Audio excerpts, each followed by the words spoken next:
Ahora hablaremos de la clavícula.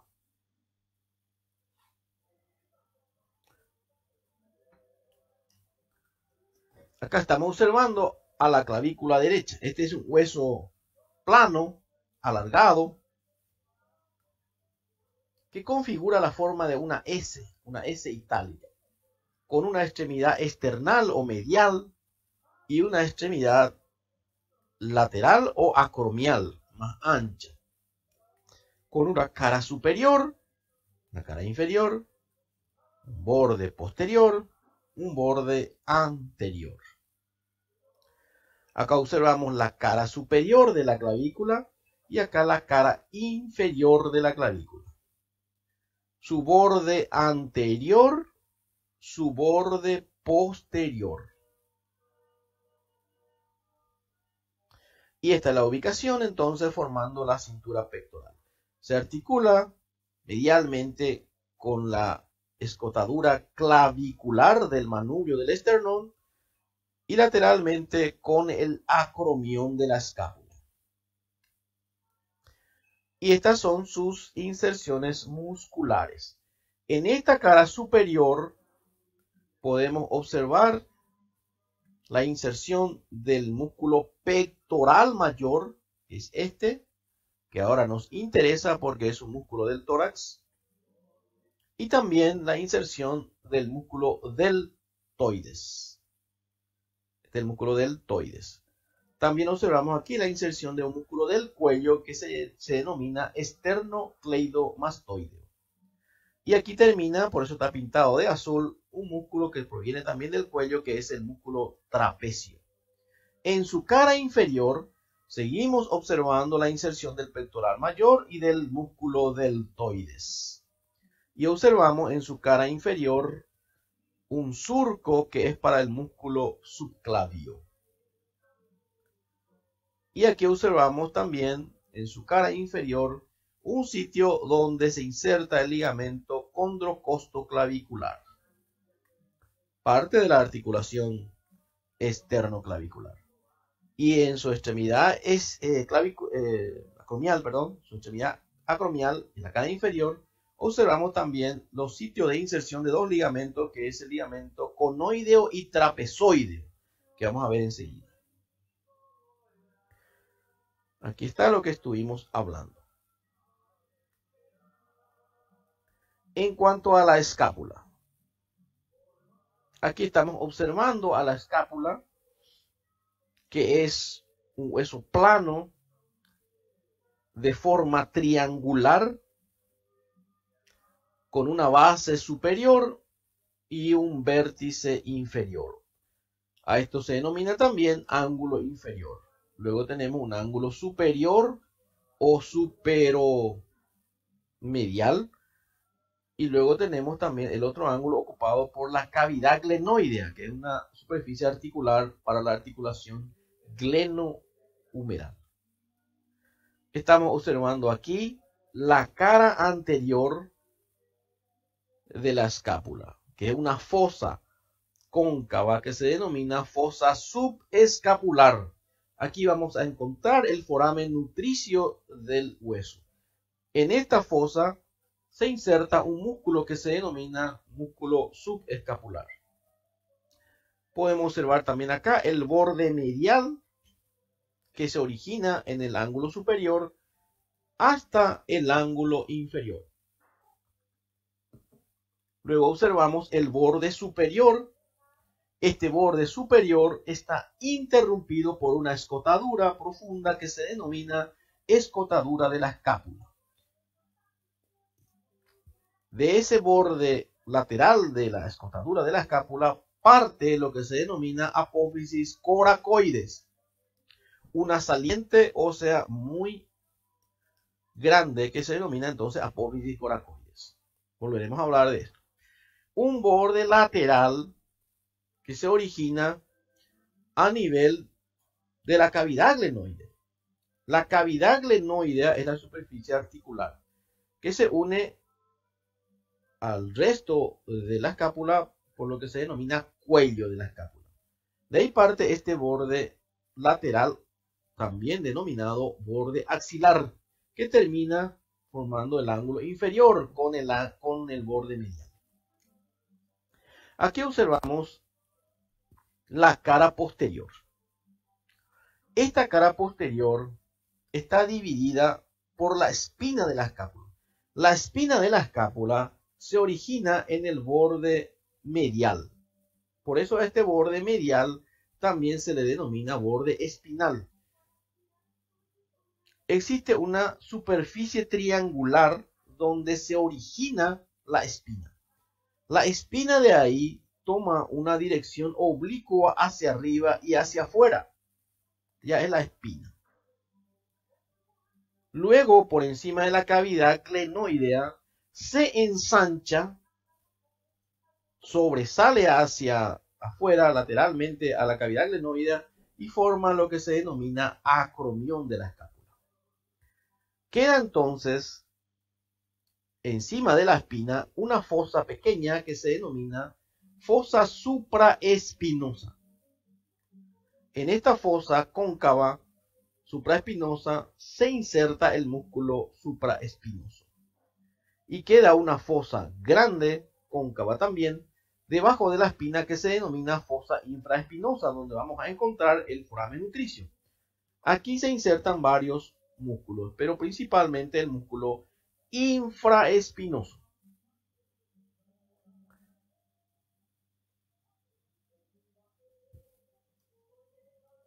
Entre la espina y la cavidad glenoidea existe acá una escotadura que se denomina escotadura glenoespinosa. Y estamos observando aquí la escotadura de la escápula y la escotadura entonces glenoespinosa, que están unidas como por un arco ligamentoso que se denomina ligamento transverso superior de la escápula y ligamento transverso inferior de la escápula. Por dentro de este ligamento, o sea, por la escotadura misma, desciende este nervio que se denomina nervio supraescapular. Luego desciende por la escotadura también, glenoespinosa. Le acompaña, pero por fuera, no entra acá por dentro del ligamento, la arteria supraescapular. Esta es la arteria supraescapular y obviamente también le acompañan las venas supraescapulares. Acá podemos observar también algunos ligamentos que unen a la clavícula y a la escápula. En primer lugar, la apófisis coracoides, que es esta, se une a la cara inferior de la clavícula a través de dos ligamentos que se denominan ligamento conoide y ligamento trapezoide. La apófisis coracoides también se une con el acromión a través de este ligamento que se denomina coracoacromial. Coracoacromial.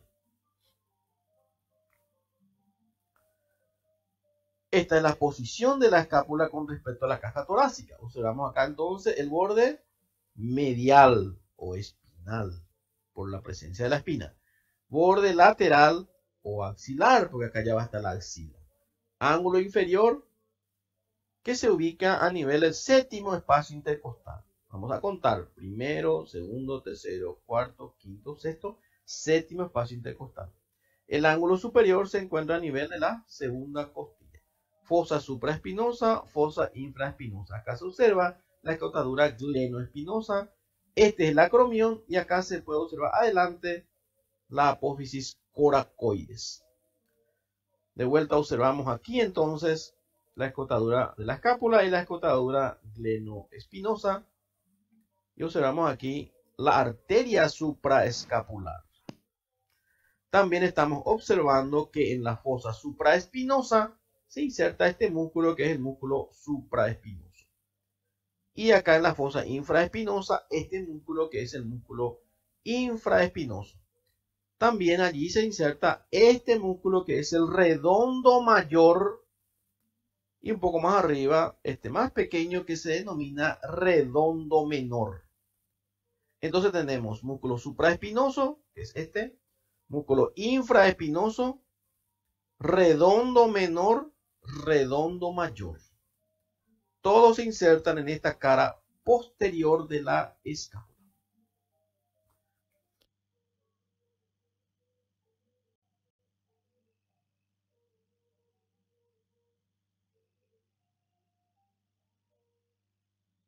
Cintura pectoral, es decir, la clavícula que se encuentra por delante y la escápula que se encuentra por detrás. Nosotros vamos a describir el húmero.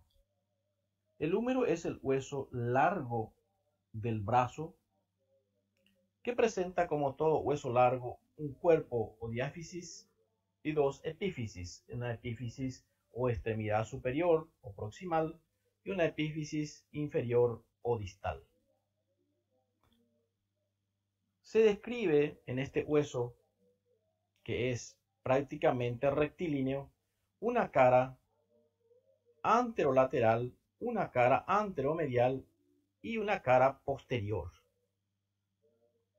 Acá observamos la cara posterior. En la cara anterolateral presenta la tuberosidad deltoidea. Acá estamos observando, marcado por una flecha, la tuberosidad deltoidea, llamada también V deltoidea, donde se inserta el músculo deltoides en su labio superior, y en el labio inferior de esta tuberosidad se inserta este músculo que se llama braquial. Acá estamos observando entonces, marcado por la flecha, el músculo deltoide, y este es el músculo braquial. En la cara anteromedial, que es bastante lisa, en el tercio superior se encuentra una rugosidad para la inserción del músculo coracobraquial, así como estamos mostrando aquí. Por arriba del tendón del coracobraquial, esta parte se relaciona con el tendón del dorsal ancho y del redondo mayor. En la cara posterior resalta este surco que se llama surco o canal del nervio radial, donde se ubica este poderoso y grueso nervio. Antes se le llamaba canal de torsión, pero sabemos que el hueso no está torcido en realidad, sino que es el trayecto de este voluminoso nervio el que deja la impresión ósea.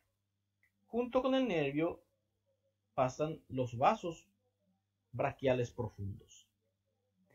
La epífisis proximal o superior, acá se destaca la cabeza. La cabeza del húmero, que es la superficie articular, que se articula con la cavidad glenoidea, que es redondeada y representa un tercio de esfera. Luego tenemos el cuello anatómico y los dos tubérculos. Este tubérculo, que está marcado acá con el número 15, todo esto es el tubérculo mayor o troquíter, y medialmente el tubérculo menor o troquín. Esto es troquín o tubérculo menor. En el tubérculo mayor se insertan tres músculos: supraespinoso, infraespinoso y redondo menor, y en el tubérculo menor se inserta el subescapular. En medio de ellos se encuentra este surco que estamos observando aquí, surco intertubercular o corredera bicipital, donde se aloja el tendón de la cabeza larga del bíceps braquial. Y aquí vamos a encontrar lo que se llama la cresta del tubérculo mayor o labio externo de la corredera bicipital, donde se inserta el pectoral mayor, y esta parte medialmente la cresta del tubérculo menor, donde se inserta el dorsal ancho y el redondo mayor. Acá observamos por detrás, entonces acá observamos el surco del nervio radial, ocupado por el nervio radial. En cuanto a la extremidad distal o inferior, acá observamos por su cara anterior y encontramos el cóndilo, esto se llama cóndilo, que se va a articular con la cabeza del radio, formando una articulación. vamos a encontrar también la tróclea. Todo esto es tróclea, que se va a articular acá con la incisura troclear del cúbito.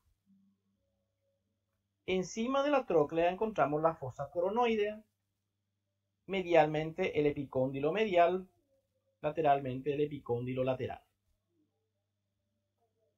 Si miramos por detrás, vemos la tróclea y encima de la tróclea la fosa del olecrano.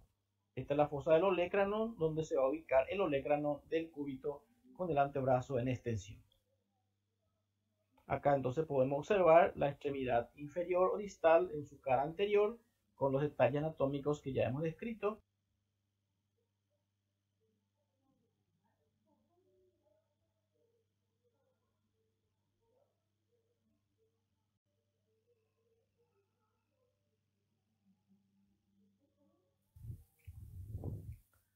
Acá observamos los dos huesos del antebrazo, lateralmente el radio y medialmente el cúbito,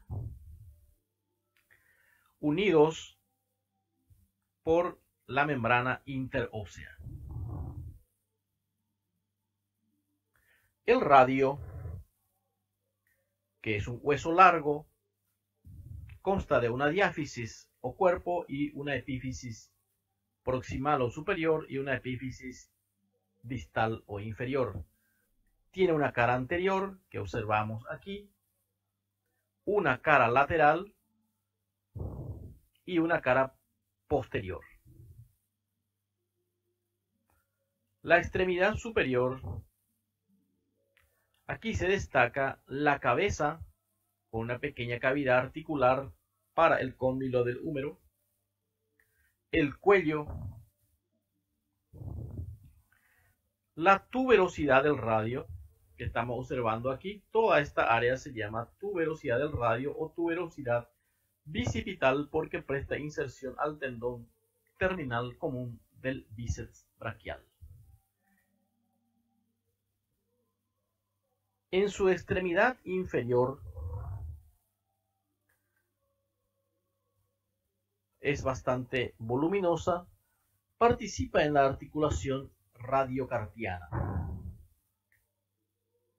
Tiene la forma de una pirámide cuadrangular donde se destaca la cara inferior que se articula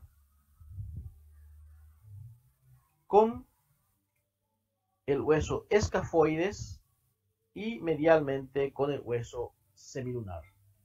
También tenemos una cara anterior lisa, una cara posterior que es excavada por surcos por donde pasan los tendones de los músculos extensores del antebrazo, extensor de los dedos, que se ubican en el antebrazo pero que se dirigen a los dedos. Entonces esta es la cara inferior de esta extremidad inferior, con una superficie articular para el escafoides y una superficie articular para el hueso semilunar, como vemos aquí. Este es el escafoides y este es el semilunar. Con esos dos huesos del carpo se articula esta cara inferior. El cúbito, por otro lado, que es más medial que el radio, se describe una cara anterior, que acá se observa, una cara posterior y una cara medial.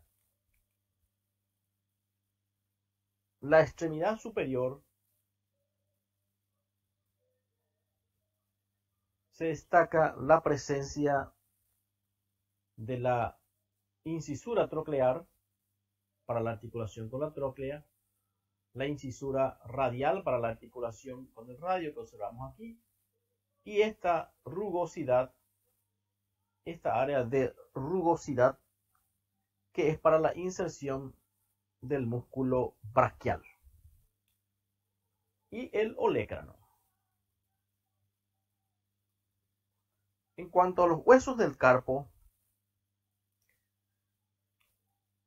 son 8 huesos que se disponen en dos filas transversales. Una fila superior o proximal o primera fila, se le puede decir, que de lateral a medial comprende al escafoides, al semilunar, al piramidal y al pisiforme. Escafoides, semilunar, piramidal y pisiforme. Son huesos cortos del carpo. En la fila inferior, segunda fila o fila distal, tenemos al trapecio, al trapezoide, al hueso grande, que es este, y al hueso ganchoso. Acá podemos observar de vuelta al escafoides, en el que se destaca un tubérculo que se llama tubérculo del escafoides, semilunar, piramidal y pisiforme. Este es el trapecio, que también tiene el tubérculo del trapecio, y medialmente al tubérculo del escafoide del trapecio hay un surco. Luego tenemos al trapezoide, al hueso grande y al hueso ganchoso, donde se destaca la presencia de este gancho. De ahí el nombre de este hueso, hueso ganchoso. La segunda fila, entonces, se articula ya con los huesos del metacarpo. Los huesos del metacarpo o huesos metacarpianos constituyen el esqueleto de la palma y el dorso de la mano y está formado por 5 huesos.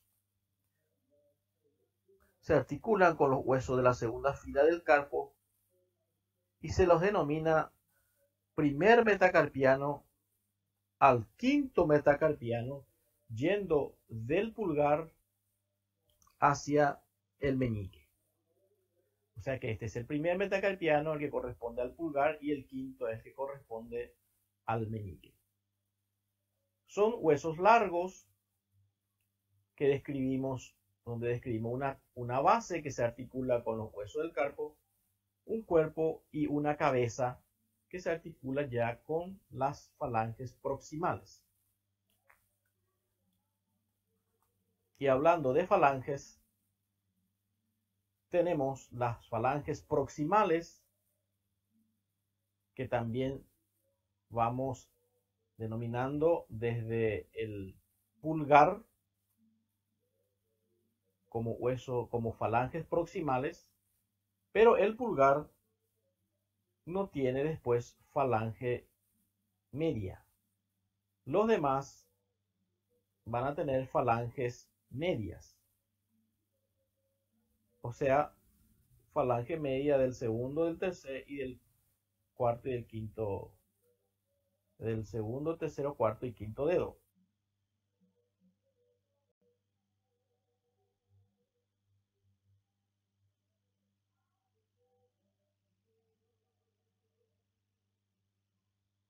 El hueso coxal. Acá estamos observando el hueso coxal del lado derecho en su cara lateral. El hueso coxal es un hueso par que se articula posteromedialmente con el sacro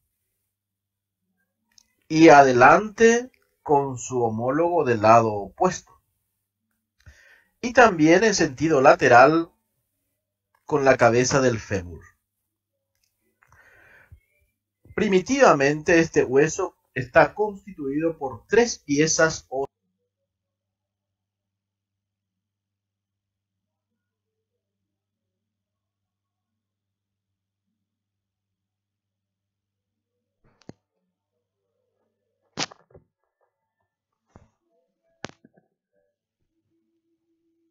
óseas distintas.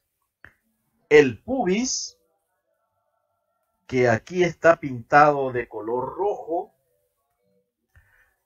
el ilion, que es esta parte amarilla, arriba y lateralmente, y el isquion, pintado de azul, abajo y atrás, que en el adulto en realidad es un hueso único. En esta cara lateral, en su parte media, se observa el acetábulo, que es una cavidad redondeada y profunda. Aquí vamos a encontrar dos partes distintas. Una parte no articular y una parte articular. Una parte no articular que es la fosa acetabular. Y una parte articular que es la carilla semilunar. Esta es la carilla o cara semilunar del acetábulo. Lo que estamos observando, que rodea a la fosa. También tenemos que describir aquí la incisura o escotadura acetabular.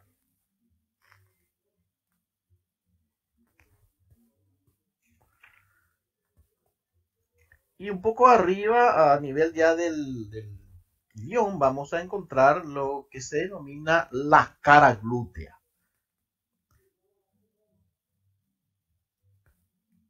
Antes se llamaba fosa ilíaca externa, donde vamos a encontrar las líneas glúteas.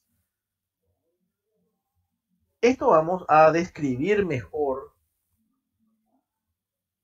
cuando hablemos de la región glútea. Por ahora dejemos así. Me interesa describir el borde anterior, este borde anterior. Este borde anterior, orientado hacia abajo, presenta de arriba hacia abajo los siguientes detalles anatómicos. Una primera saliente, que es la espina ilíaca anterosuperior, que nos interesa porque allí se insertan los músculos anchos del abdomen, el ligamento inguinal y lo que ahora vamos a estudiar, que es el músculo sartorio y el músculo tensor de la fascia lata. Siguiendo hacia abajo encontramos una incisura. Esta incisura no tiene nombre, por eso se le conoce como la incisura innominada. Por ahí pasa el nervio cutáneo femoral lateral. Una segunda saliente, que es la espina ilíaca anteroinferior, en el cual se inserta el tendón directo del músculo recto femoral, que vamos a ver enseguida. Luego una incisura o una depresión por donde se desliza el músculo iliosoas. Sale de la pelvis por aquí para insertarse en el fémur. Una tercera saliente después, que se denomina eminencia iliopúbica o iliopectínea, donde se inserta el arco iliopectíneo. Luego tenemos la superficie pectínea y la cresta pectínea que está por aquí. Y luego ya tenemos aquí el tubérculo del pubis o espina del pubis, donde se inserta también el ligamento inguinal.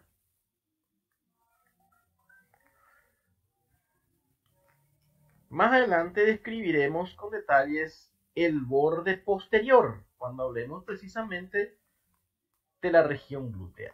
Aquí también tenemos que mencionar el agujero obturador o el agujero obturado. Aquí está abierto, pero este agujero está cerrado por la membrana obturatriz, como vamos a ver enseguida.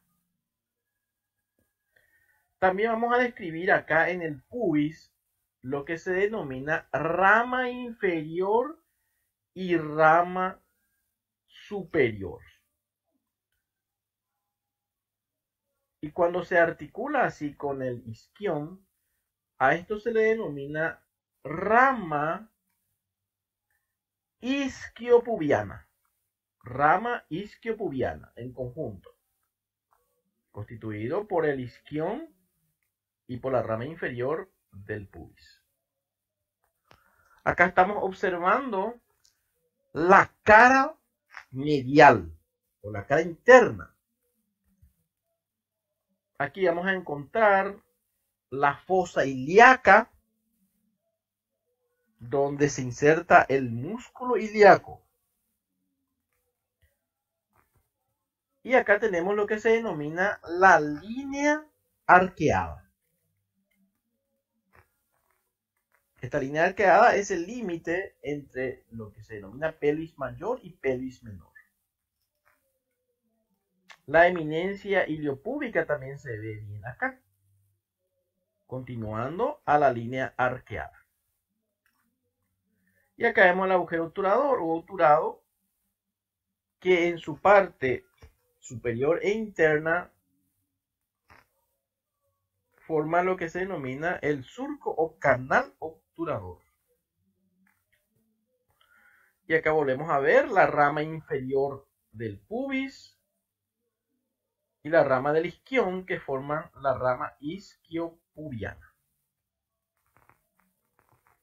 Estos son los detalles que en este momento nos interesan. Acá observamos entonces el agujero obturador y por ahí pasa este nervio, que es el nervio obturador. Para recordar, este nervio obturador tiene sus raíces en L2, L3 y L4. También aquí observamos al nervio femoral, mismas raíces. Y el nervio cutáneo femoral lateral, que dijimos que sale de la pelvis por la incisura o escotadura innominada, aquí.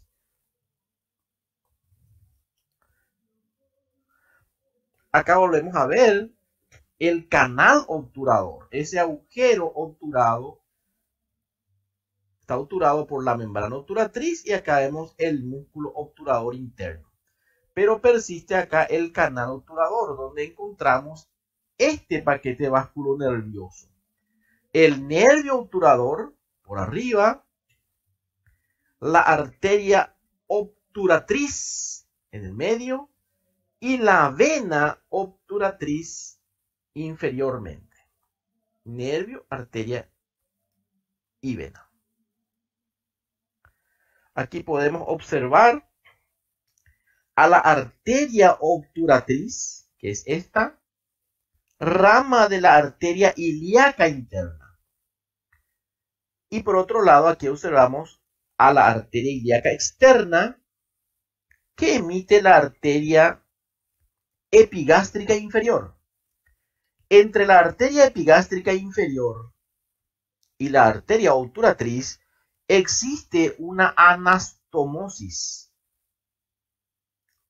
sobre el pubis. Es una anastomosis entonces entre la arteria epigástrica inferior, la rama púbica, y la rama púbica de la arteria obturatriz. A esta anastomosis se le conocía antes como la corona mortis. Bien, ahora vamos a describir un poco a este hueso largo del muslo, el fémur.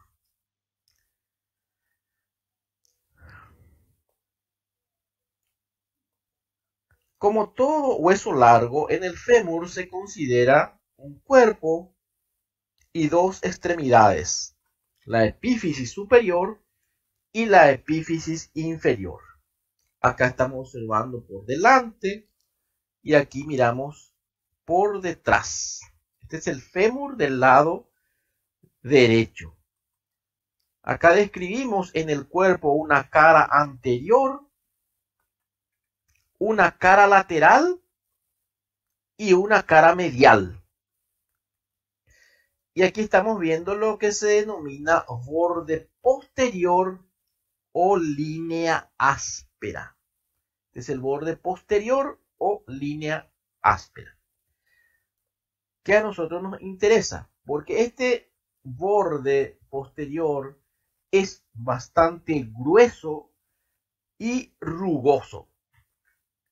Hacia arriba, la línea áspera se divide en 3 líneas divergentes. Una rama de trifurcación lateral que se dirige hacia afuera, muy marcada, que presta inserción al músculo glúteo mayor. Por eso se le conoce como la tuberosidad glútea. Una línea o una rama de trifurcación media, aquí, que se dirige hacia el trocánter menor y presta inserción al músculo pectíneo. Se le conoce como la línea pectínea. Y una línea de trifurcación medial que termina en la parte anterior e inferior del cuello y en donde se inserta el músculo vastomedial. Entonces, tuberosidad glútea, línea pectínea y luego tenemos el labio medial de la línea áspera.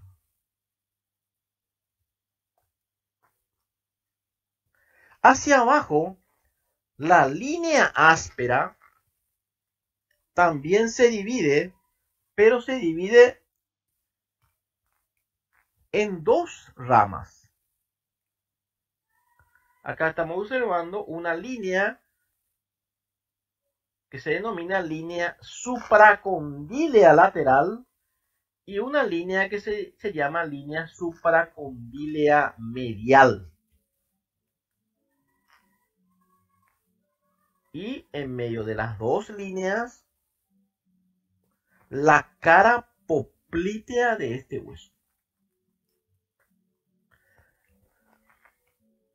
En cuanto a la epífisis superior o extremidad superior, vamos a encontrar a la cabeza, al cuello anatómico y al macizo trocantérico.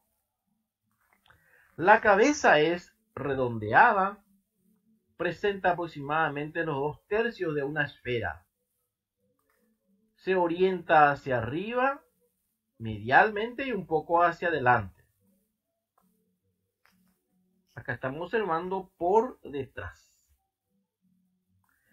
Aquí observamos una pequeña depresión en su centro que se denomina fosita de la cabeza femoral, donde se inserta un ligamento denominado ligamento de la cabeza del fémur o ligamento redondo de la cabeza del fémur.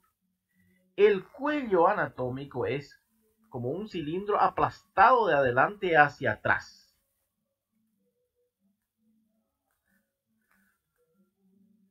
Adelante vamos a tener acá una línea que se llama línea intertrocantérica. Hasta ahí llega el cuello. Adelante, línea intertrocantérica. Y atrás, acá observamos lo que se denomina la cresta intertrocantérica. Mucho más saliente y un poco más corta. Esto porque el trocánter menor está más hacia atrás que hacia adelante. Entonces, adelante se denomina línea intertrocantérica y acá la cresta intertrocantérica. Es más corta, pero más saliente que la línea intertrocantérica. Y hablando de trocánteres, este conjunto se denomina macizo trocantérico y está constituido por el trocánter mayor. Esto es trocánter mayor. Es una eminencia grande, cuadrilátera, donde se insertan varios músculos que se denominan trocantéricos o pelvitrocantéricos. El trocánter menor, que observamos mejor acá por detrás, es un tubérculo grueso que se sitúa abajo, lateral y detrás del cuello. Y acá se inserta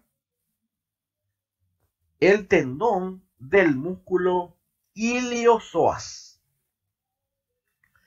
Luego tenemos lo que se denomina cuello quirúrgico, acá, debajo, ya un poco más abajo del trocánter menor, que corresponde a la unión del cuerpo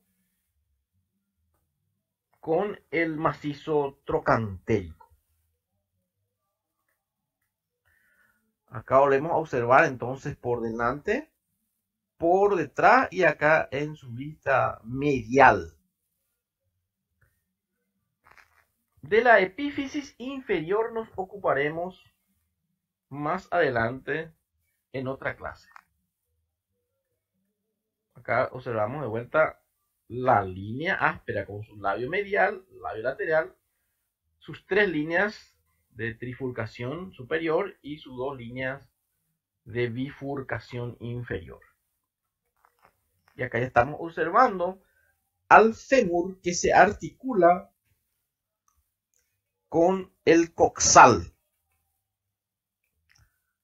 en la fosa acetabular.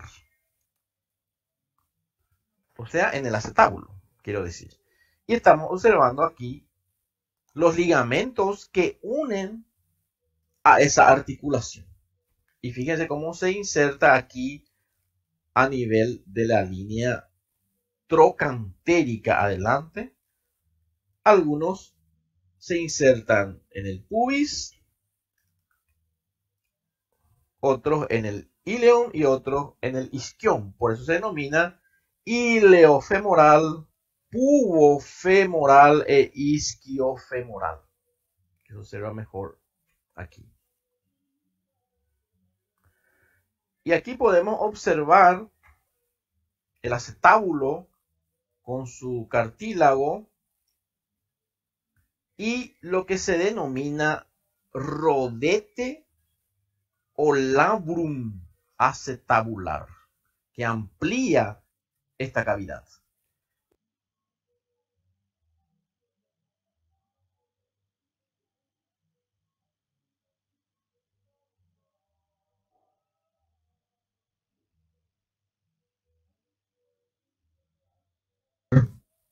Con los huesos de la pierna y del pie. Aquí estamos observando a la tibia. La tibia es un hueso largo, bastante voluminoso y sólido, que se sitúa en sentido medial al peroné. En el cuerpo describimos una cara medial, que es subcutánea, una cara lateral y una cara posterior. El cuerpo es prismático triangular, por lo tanto.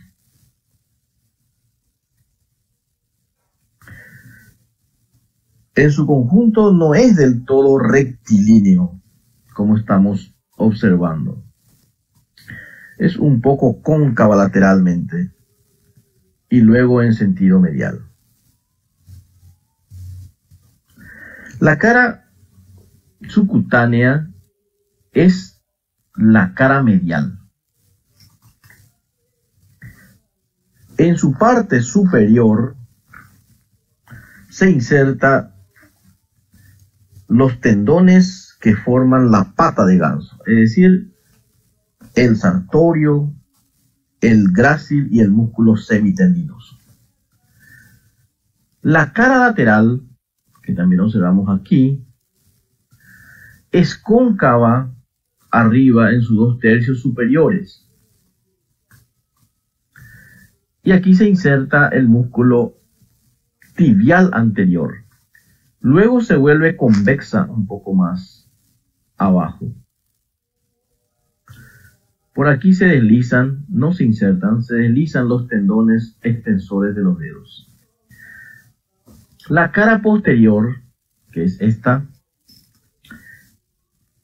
Aquí vamos a observar una línea oblicua de arriba hacia abajo y de lateral a medial, que es la línea del sóleo, donde se inserta el músculo sóleo.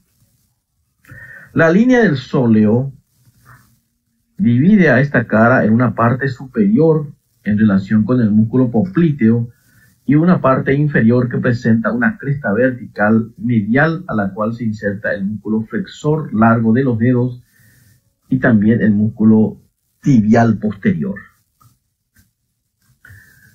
También tenemos que describir un borde anterior, un borde medial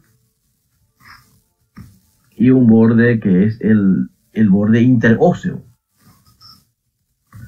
donde se inserta la membrana interósea. La extremidad superior. Esta es la extremidad superior de la tibia. Acá también estamos observando la extremidad superior del peroné. Esta extremidad superior de la tibia participa en la articulación tibio-peronea y en la articulación de la rodilla con el fémur. Esta extremidad es bastante voluminosa e ensanchada, que se denomina en conjunto el macizo tibial. Acá estamos observando la cara articular superior con dos superficies articulares que corresponden al cóndilo medial del fémur y al cóndilo lateral del fémur. Estas dos superficies articulares están separadas aquí por lo que se denomina tubérculo intercondíleo.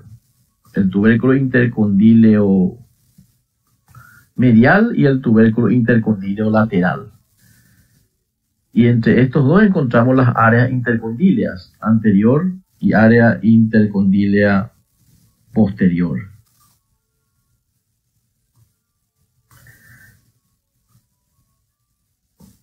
Por delante y por detrás de estas eminencias intercondíleas, que antes se llamaban espinas de la tibia, se extienden las áreas y en ellas se insertan los ligamentos cruzados de la rodilla. Ligamento cruzado anterior y el ligamento cruzado posterior.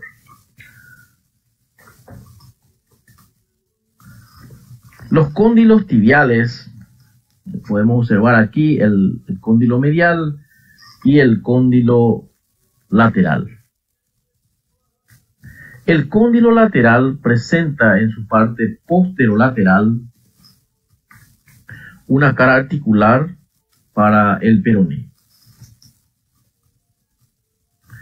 Es de forma redondeada, orientada hacia abajo y hacia atrás y algo lateralmente.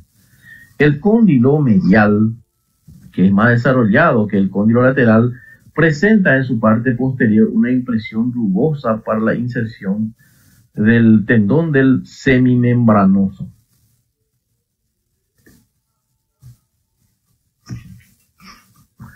Adelante, el hueso está reforzado por una saliente levantada por la inserción del ligamento rotuliano. Es la tuberosidad de la tibia. Lateralmente a la tuberosidad de la tibia se observa el tubérculo del músculo tibial anterior, que se denomina también tubérculo de Gerdy. Recordemos que en ese tubérculo termina también el tracto iliotibial. Y ahí se inserta la parte más alta del músculo tibial anterior. La extremidad inferior de la tibia es menos desarrollada que la extremidad superior y participa en la articulación talocural y también en la sindesmosis tibio-peronea. Se describe una cara inferior que se articula con la tróclea del astrágalo a través de una superficie cuadrilátera y lisa y que es cóncava. También tenemos que describir una cara anterior que es lisa y que termina abajo y medialmente en el maleolo medial. También tenemos que describir una cara posterior y una cara lateral. En esta cara lateral de la extremidad inferior encontramos una incisura para el peroné, para la extremidad inferior del peroné.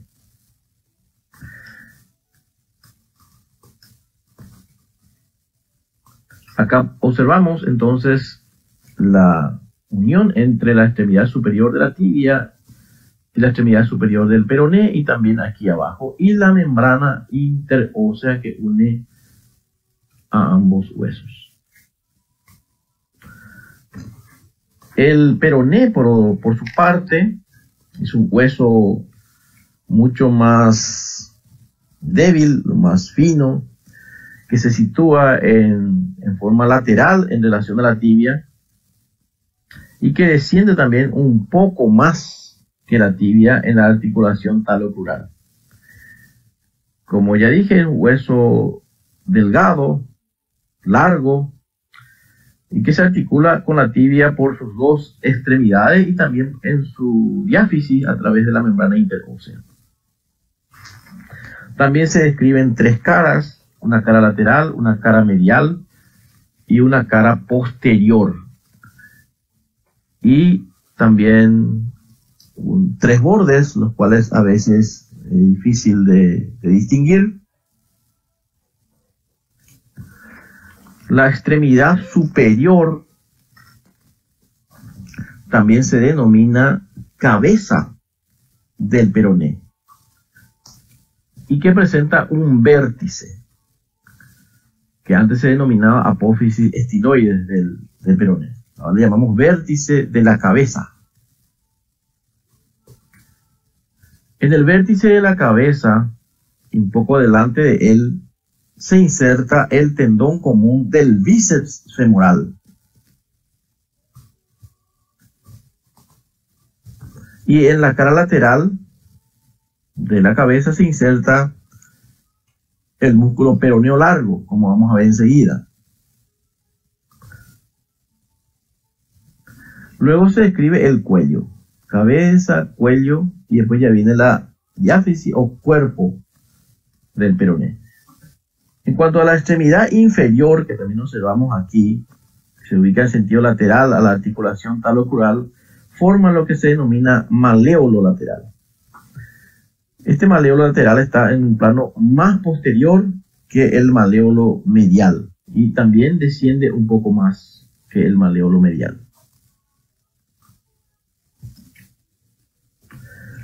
Y aquí estamos observando los huesos del pie. Los huesos del pie, en total 26, están distribuidos de la siguiente manera. Primero, los huesos del tarso, que son 7. Una fila posterior con el astrágalo y el calcáneo, que forman el tarso posterior, y una fila anterior con el cuboides, que es este, navicular, y los huesos cuneiformes, medial, intermedio y lateral. Estos forman el tarso anterior entonces. Y luego ya tenemos los huesos metatarsianos, que son huesos largos. Empezando por este, que es el primer metatarsiano, el que se dirige al dedo gordo, es mucho más robusto que los demás. Luego tenemos el segundo, el tercero, el cuarto y el quinto hueso metatarsiano. Finalmente tenemos los falanges. Falange proximal y distal para el dedo gordo y el resto proximal, falange media y falange distal. Estos son huesos largos.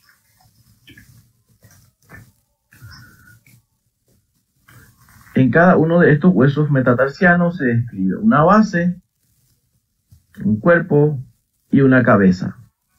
así como en las falanges. El astrágalo que estamos observando aquí está interpuesto entre los huesos de la pierna, que van a quedar aquí arriba, y el calcáneo que se encuentra atrás y el navicular que se encuentra por delante de este hueso.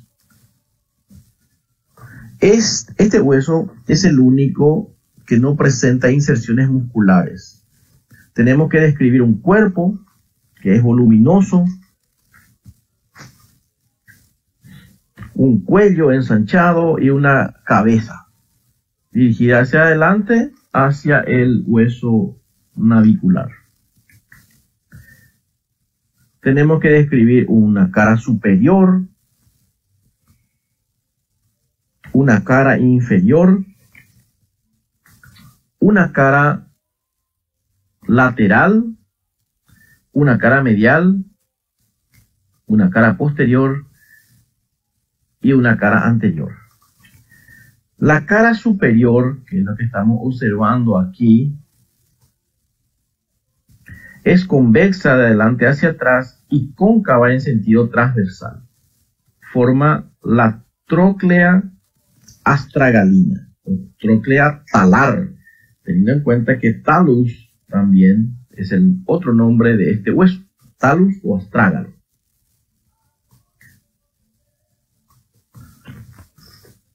Esta es para la articulación con la tibia. En la cara inferior vamos a encontrar la superficie articular para el calcáneo.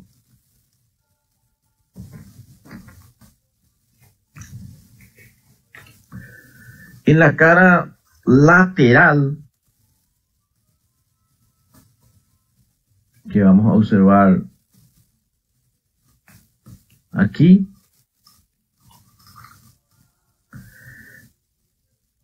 es para la articulación con, o sea, donde se va a estar ocupado por el maleolo lateral que corresponde al peroné. También tenemos que describir la cara maleolar medial,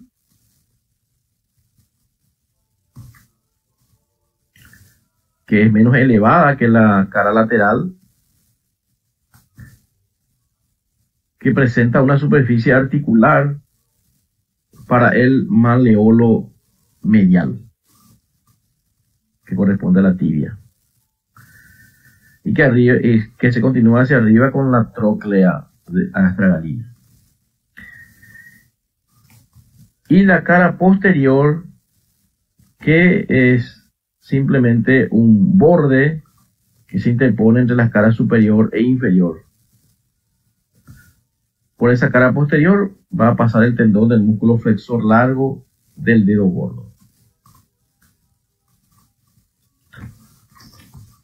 Vamos a hablar del calcáneo, que acá estamos observando, que es el más grande en realidad de los huesos del tarso. Se articula con el astrágalo y adelante también se articula con el calcáneo, así como el calcáneo se articula con el astrágalo y por delante también con el cuboides. Acá estamos observando que se articula con el cuboides también adelante.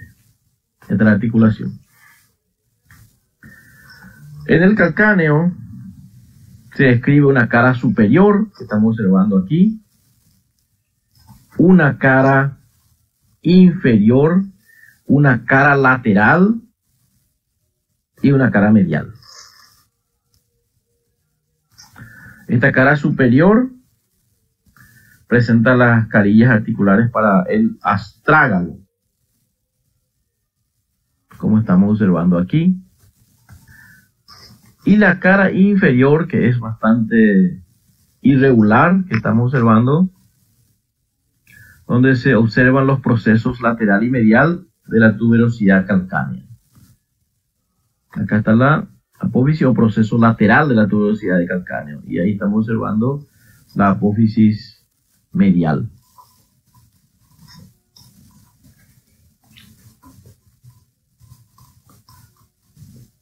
acá estamos observando la articulación calcáneo navicular y calcáneo cuboidea. Acá se articula también un poco con el navicular, como estamos observando. Y acá con el hueso cuboides. Y esta es la articulación transversa del tarso.